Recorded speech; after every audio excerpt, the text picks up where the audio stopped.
Friend, स्वागत है आप सभी का आपके अपने YouTube channel all exam study 0.2 पर। फ्रेंड, इस वीडियो में देखेंगे मई माह के थर्ड वीक से सभी इंपॉर्टेंट करंट अफेयर्स के क्वेश्चंस। मई माह के थर्ड वीक से जितने भी इंपॉर्टेंट करंट अफेयर्स के क्वेश्चंस बन रहते हैं सभी हम इस वीडियो में लेकर आए। तो फ्रेंड, सभी क्वेश्चंस इंपॉर्टेंट है, इसलिए पूरा वीडियो ध्यान से देखना है और हर क्वेश्चन से रिलेटेड कुछ इंपॉर्टेंट फैक्ट भी बताऊंगा।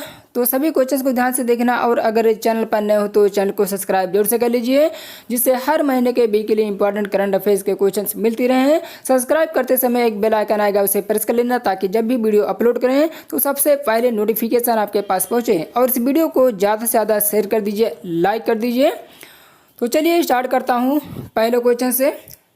सभी क्वेश्चन सिलेक्टेड हैं आपके एग्जाम के लिए। ये सब वही क्वेश्चन हैं जिसके पूछे जाने के लिए पूरी संभावना है। हर क्वेश्चन सिलेक्टेड लेकर आता हूँ जो हर महीने के जो वीकली इंपॉर्टेंट सिलेक्टेड होते हैं उसी क्वेश्चंस को लेकर आता हूँ। सभी क्वेश्चंस को ध्यान से देखना।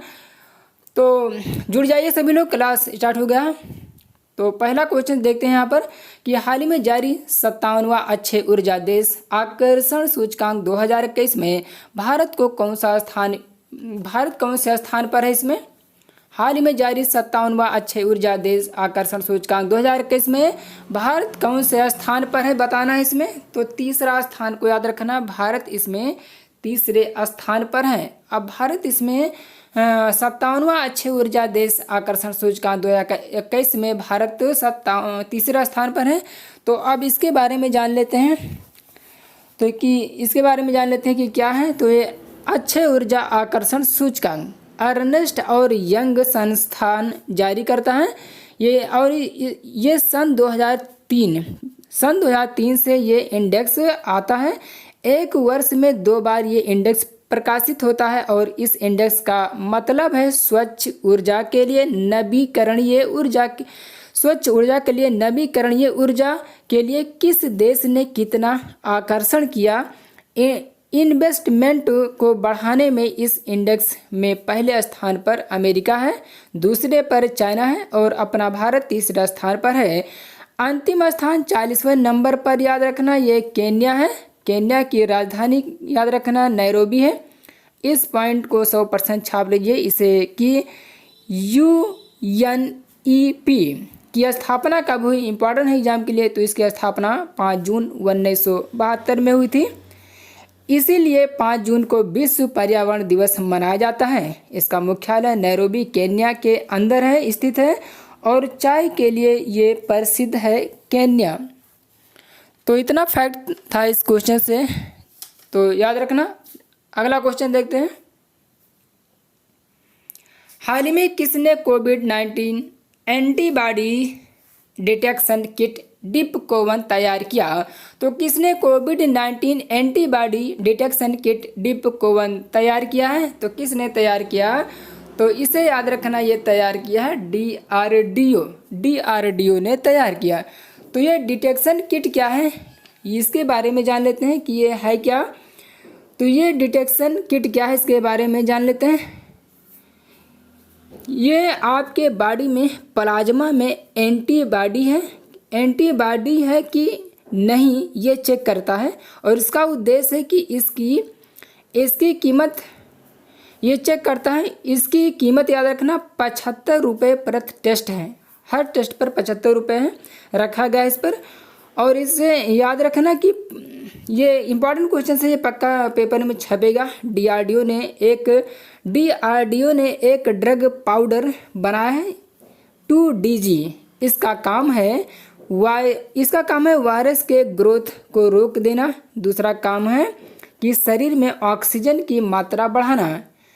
इससे दोस्तों इंसान तुरंत रिकवर हो सके। और इसे बनाया है DRDO ने। DRDO की स्थापना याद रखना इम्पॉर्टेंट है, याद रखना 1958 में हुई थी। वर्तमान में DRDO के अध्यक्ष कौन है, तो सतीश रेड्डी हैं। सतीश रेड्डी इस समय वर्तमान में DRDO के अध्यक्ष हैं। तो इतना फैक्ट याद रखना। अगला क्वेश्चन देखते हैं। अगला क्वेश्चन, फीफा अंडर 17 महिला विश्व कप 2022 का आयोजन कहां पर किया जाएगा। तो फीफा अंडर 17 महिला विश्व कप 2022 का आयोजन कहां पर किया जाएगा। तो ये याद रखना, ये किया जाएगा भारत में। अब ये भारत में किया जाएगा, ऑप्शन नंबर सी करेक्ट हो जाएगा, ये भारत में किया जाएगा। महिला विश्व कप फीफा अंडर 17 महिला विश्व कप 2022 का आयोजन भारत में किया जाएगा। अब ये भारत में किया जाएगा तो इसके बारे में जान लेते हैं कि ये पहले कब होना था। ये तो ये पहले ये 2021 में होने वाला था, पर कोरोना की वजह से अब 2022 में होगा। फीफा फुटबॉल की संस्था है और संतोष ट्रॉफी का संबंध भी फुटबॉल ट्रॉफी से है। फीफा का अध्यक्ष कौन है? तो इन्फेंटिनो को याद रखना, इन्फेंटिनो। इसका हेडक्वार्टर ज्यूरिख स्विट्जरलैंड में है। इसका हेडक्वार्टर याद रखना है, ज्यूरिख स्विट्जरलैंड में है। अगला क्वेश्चन देखते हैं।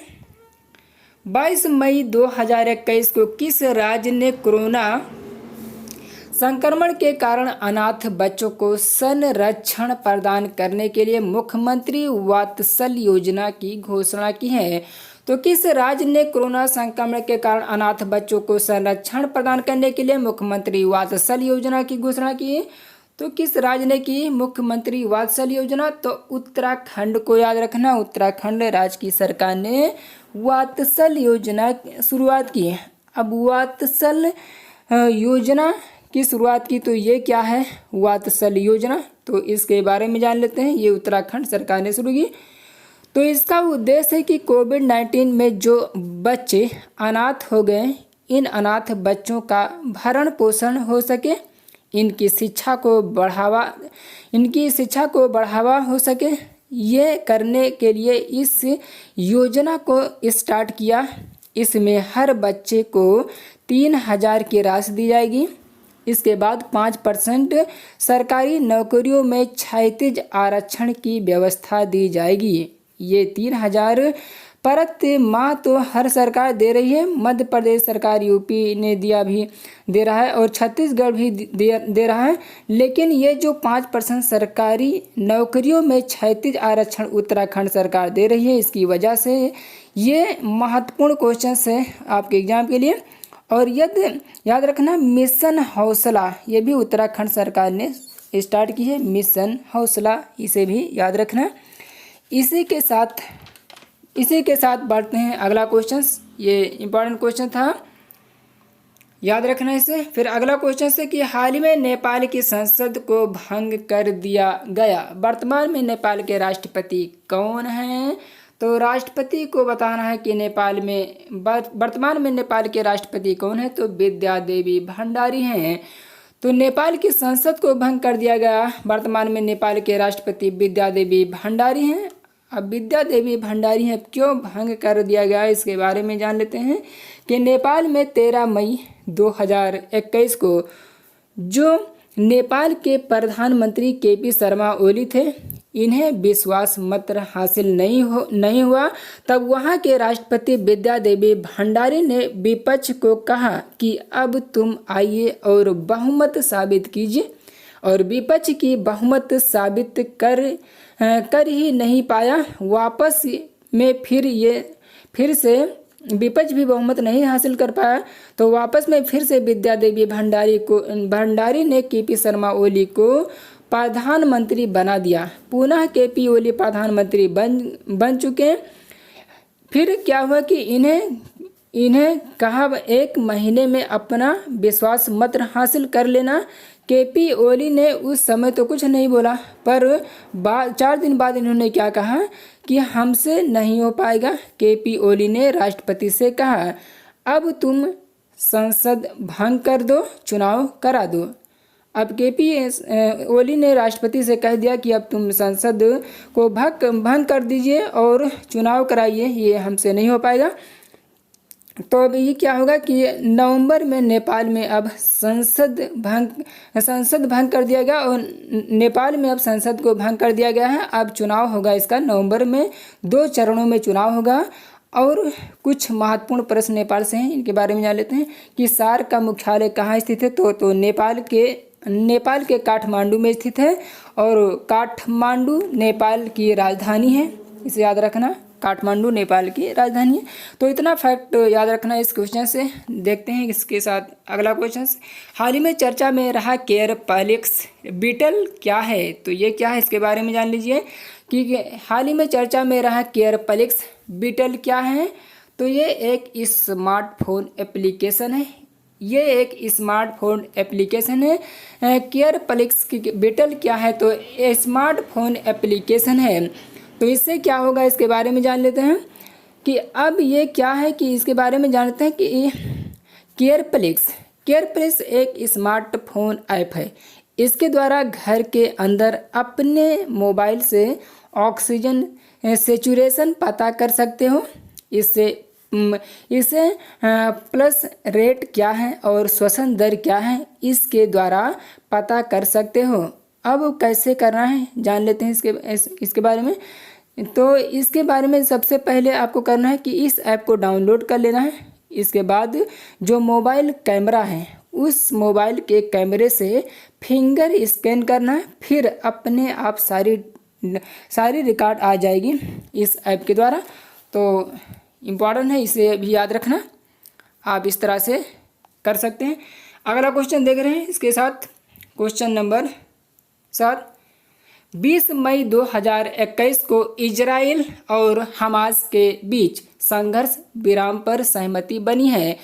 इसमें किस देश ने मध्यस्थता की है? तो किस देश ने इसमें मध्यस्थता की है? कौन सा ऑप्शन करेक्ट होगा ये?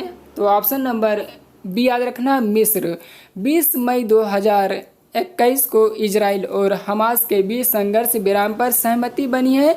इसमें किस देश ने मध्यस्थता की है? तो मिस्र को याद रखना, इसमें मिस्र देश ने मध्यस्थता की है। तो ये लगभग, इसके बारे में जान लेते हैं कि ये लगभग 10 मई को स्टार्ट हुआ था इजराइल हमास संघर्ष। इस संघर्ष में हमास का जो स्थान है गाजा पट्टी को तबाह कर दिया इजराइल हमास संघर्ष ने, ये संघर्ष अल अक्सा मस्जिद से स्टार्ट हुआ। मक्का या मदीना के बाद तीसरा सबसे महत्वपूर्ण स्थान है ये। इसमें मिस्र ने इजराइल और हमास से कहा तुम आपस में अब युद्ध विराम कर लो, और इजराइल ने मिस्र की मान ली, पर पीछे से इसके ऊपर अमेरिका का दबाव था अमेरिका का इसके ऊपर। नाम हुआ मिस्र का दबाव है। मिस्र के कहने पर ऐसा कैसे मान लेगा इजराइल? क्या संभव है कि मिस्र के कहने पर मान लेगा? क्या अमेरिका का दबाव था, उसकी वजह से उसने मान लिया? तो नाम तो मिस्र का हुआ पर दबाव अमेरिका का था, और उसी के कहने पर उसने सहमति बनी, उस पर सहमत हो गया। तो ना कि मिस्र का था बल्कि अमेरिका का इसके ऊपर दबाव था। अगला क्वेश्चन, वर्ष 2022 का विंटर ओलंपिक किस देश में आयोजित होगा? तो 22 का विंटर ओलंपिक किस देश में आयोजित होगा? तो इस देश का नाम क्या है जो कि 22 में आयोजित होगा? तो याद रखना ये चीन हो जाएगा। 2022 का विंटर ओलंपिक किस देश में आयोजित होगा? तो चीन देश को याद रखना है, यह चीन में आयोजित होगा। 22 का विंटर ओलंपिक 22 में चीन में आयोजित होगा। तो इसके बारे में जान लेते हैं कि आधुनिक ओलंपिक की शुरुआत कब हुई? तो 1896 में अंतर्राष्ट्रीय ओलंपिक समिति के 1896 ये आधुनिक ओलंपिक की शुरुआत हुई। और अंतर्राष्ट्रीय ओलंपिक समिति के अध्यक्ष कौन है? तो थॉमस बाग हैं। और सन 2016 में रियो ओलंपिक में भारत ने कितने पदक जीते? तो इसमें पदक जीता था 2 सिल्वर मेडल और कांस्य पदक। 34वें नंबर का सन 2028 में लॉस एंजल्स में 34वें नंबर का होगा। 34वें नंबर का ये ओलंपिक होगा लॉस एंजल्स में, 34वें नंबर का। और सन 2024 में ग्रीष्मकालीन ओलंपिक कहाँ होगा? तो ये ग्रीष्मकालीन ओलंपिक 24 का होगा पेरिस में, और ये 33वें नंबर का होगा। 33 नंबर का पेरिस में होगा। अगला क्वेश्चन देखते हैं। अगला क्वेश्चन है कि 19 मई 2021 को 6 भारतीय सांस्कृतिक विरासत स्थलों में यूनेस्को की विश्व धरोहर स्थलों की संभावित सूची में जगह बनाई है। इनमें कौन सा एक शामिल नहीं है? तो कौन सा ऐसा है जो एक शामिल नहीं है? विश्व धरोहर स्थलों की संभावित सूची में जगह बना ली है, इनमें कौन सा एक शामिल नहीं है? तो बताना है। तो इसमें याद रखना है महाराष्ट्र सैन्य वास्तुकला ये शामिल है, नर्मदा घाटी भेड़ा घाट ये शामिल है, हीरे बैंकन मेगालिथिक साइट ये भी शामिल है, मगर यहाँ पर ये शामिल नहीं है, इसे याद रखना। ये मरु राष्ट्रीय उद्यान शामिल नहीं है, मरु राष्ट्रीय उद्यान। तो सबसे पहले यूनेस्को ने अभी संभावित विरासतों की सूची जारी की। इसमें 48 हेरिटेज शामिल हैं। इस 48 में से 6 भारतीय हेरिटेज हैं। ये एक वर्ष तक इसके अंदर रहने वाले हैं। यूनेस्को का मुख्यालय याद रखना पेरिस में है और इसकी स्थापना 1945 में हुई थी। तो याद रखना इतना फैक्ट इस क्वेश्चन से। देखते हैं अगला क्वेश्चन। वर्ष 2021 का पहला चक्रवाती तूफान का क्या नाम है? तो इस तूफान का क्या नाम है?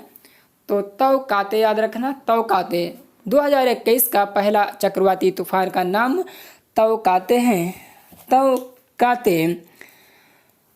तौकाते ये कहाँ पर आया था? तो अरब सागर के अंदर आया था।